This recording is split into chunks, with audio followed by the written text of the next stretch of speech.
ситораи ҳолливуд Том Хэнкс 21 сентябр бо овардани иқтибос аз филми пуровозаи ҷангҳои кайҳонӣ осорхонаи нави синаморо дар Лос-Анҷелес боз кард. ин осорхона бо ташаббуси Академияи синамо, ниҳоде ки ҷоизаи Оскарро тақдим мекунад, ташкил шудааст. муассиса дар ду биное бо масоҳати умумии 28 000 метри мураббаъ ҷойгир шудааст.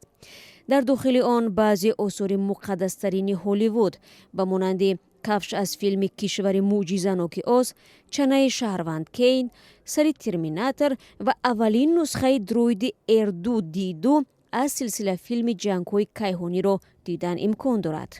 толорҳое низ ҳастанд ки ба коргардонҳо Стивен Спилберг, Ҷорҷ Лукас ва Спайк Ли бахшида шуданд. ҳамчунин ду кинотеатри дигар низ дар ин осорхона ғунҷонида шудааст.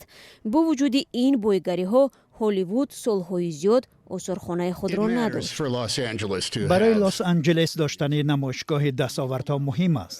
мо медонем ки филмофарӣ дар тамоми ҷаҳон ҳаст ва ин филмҳои хубанд, вале мо дар Ҳолливудем ва дар қиёс бо дигарон ин як осорхонаи асил аст.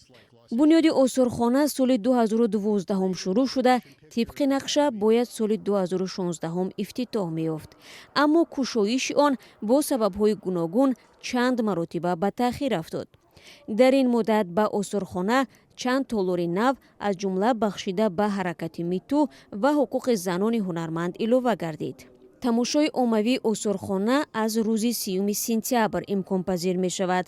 нархи билет $25 муқаррар шудааст. талабгорон то ҳадде зиёданд ки ҳатто дар фурӯши онлайнии билет муштариён бояд навбат поянд.